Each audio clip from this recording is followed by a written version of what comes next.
Bassebo ne bannyabo abalonde ba Katonda abagoberera omulimu gw'enjiri nga bwe gukolebwa mu nsi yonna buli Ssabbiiti, balamusizzaako mu linnya lya Mukama waffe Yesu Kristo. Nga bulijjo Ssabbiiti ku makya tuwuliriza omulimu gw'enjiri nga n'omulimu gwa leero era guvudde mu nsi eyitibwa Zambia. Ssabbiiti ewedde twalaba eddwaliro ery'ekyamagero eryaweebwa ekkanisa ya SDA okuliddukanya. Tukyali ku ddwaliro. Ssabbiiti eno omutwe gugamba eddwaliro likyusizza abantu, era nga n'omutontozi agenda otunyumiza emboozi eno ye musawo waffe oli omutendeki ow'abaana abato Mwatte. Omusawo waffe Mwatte atotola ebikwata ku ddwaliro Kitanda Lumamba Adventist Hospital eryaweebwa ekkanisa ey'aba Seventh Day Adventist, nga lino eddwaliro lyaggulwawo era likajja emirimu gyalyo mu 2023. Omusawo Mwatte atutegeeza nti mwana wattu eddwaliro Kitanda Lumamba Adventist Hospital lisangibwa mu kyalo ddala eyo ddala munda, abantu amayumba nga bakyasobola okugaseresa essubi, nga n'amayumba agamu tegaliiko nzigi. Fumiitiriza enfaanana y'ekyalo ekyo. Eddwaliro lino Kitanda Lumamba Adventist gye lyateekebwa. Olw'okuba kyalo ddala nnyo eddwaliro gye lisangibwa, abasinga eyo balimi, ate balimi ba kasooli. Kasooli ono ne bamulima mu biseera bya sizoni ey'enkuba, kyokka ate nga tebalina mulimu mulala gwonna gwe bakakkalabya okuggyako okulima kasooli oyo, ate nga balima kasooli yeka gwe balima yabamala okwebeezaawo. Kitegeeza obwavu bungi eyo. Omusawo Mwatte atutegeeza tekyewuunyisa mu mbeera eyo embi, obutamiivu n'okufunisa abaana abato embuto byajjenjeero ku kyalo teri abakomako. Ate bw'otuuka ku ntambula entambula yaayo bakozesa zikabangali zino oba ziroole, anti abantu batuula mabega ne batwalibwa gye bagenda. Ekigambo takisi ne baasi maayika si kyangu kyakusangayo, era oluusi abatalina busimbi kale awo batambuza bigere okutuuka gye baagala. Mu mbeera eyo eddwaliro gye lyateekebwa. Omusawo atottola ng'atutegeeza nti eddwaliro ly'aba Seventh Day Adventist bwe lyali terinaba kuggulwawo, ebyobujjanjabi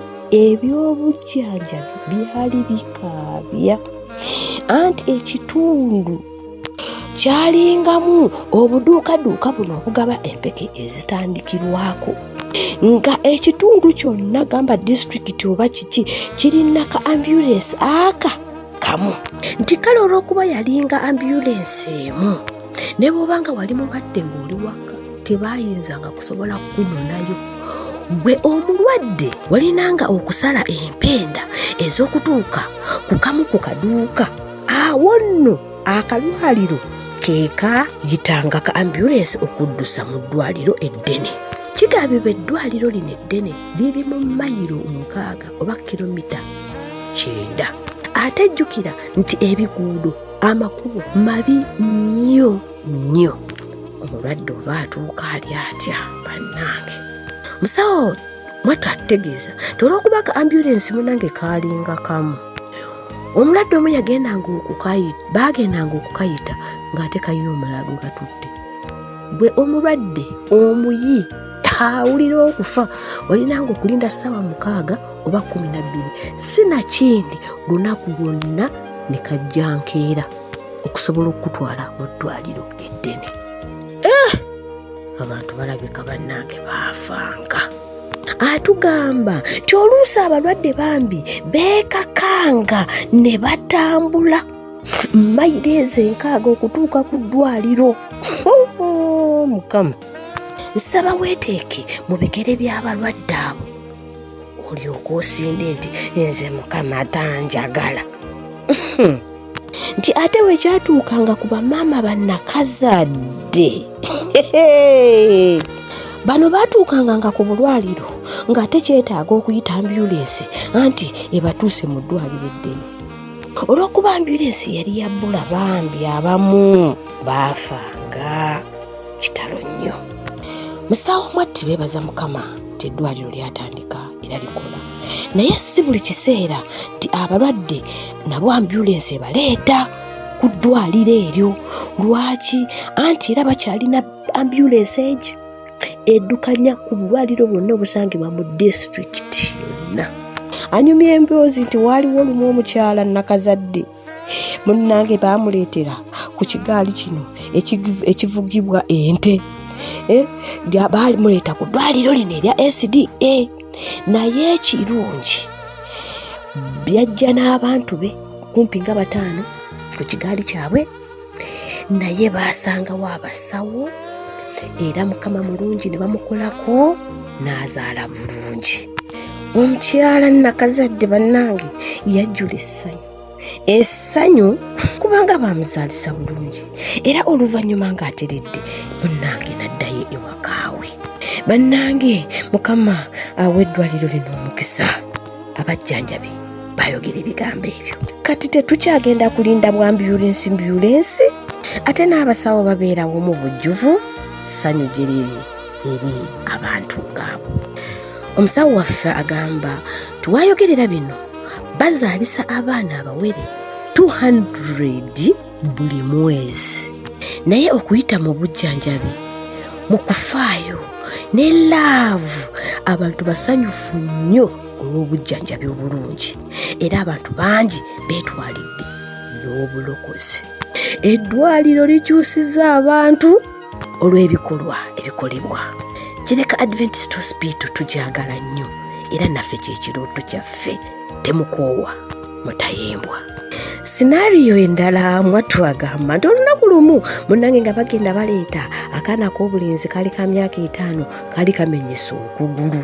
Nti mangu nnyo omwana baamukolako mu mukwano n'ebigambo ebizaamu amaanyi, ate tebaamusiibulirawo, baamujjanjaba paka omwana we yatereera. Ekitaali luli ku malwaliro ge baali balina tiwagendanga mu ddwaliro ne bakukolako ate n'ogamba ddayo okomewo. Olugendo kwegamba abalwaza abalwadde bonna bwebaza Kitandalomba Adventist Hospital.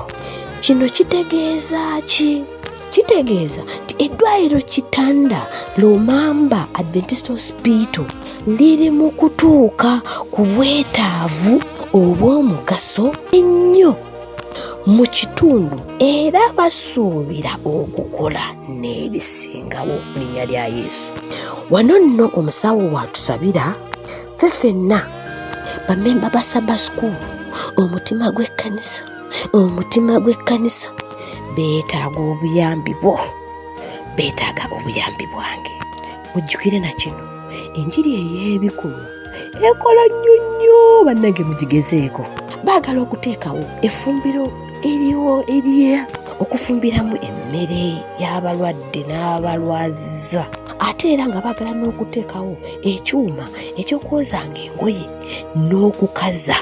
Balowooza nti kigenda kuteeka omutindo obuweereza eri eddwaliro eryo. Kale sabbiiti eno bambi tunula ku bbaasa yaawo awali 13 Sabbath oba sabbiiti ey'e13. Teekamu kyonna weewaawo kigenda kukola mu kuyamba ebyo bye beetaaga. Omusawo mwatti atutuusizzaako omulimu guno akola mu kitongole eky'ebyobulamu mu Northern Zambia Union Conference, era nga n'eddwaliro lino gye lisangibwa. Kale n'essanyu lingi alinze ekirabo kyo kubanga sabbiiti ejja ey'e13. Saba Mukama akukozese n'okwagala. Happy Sabbath.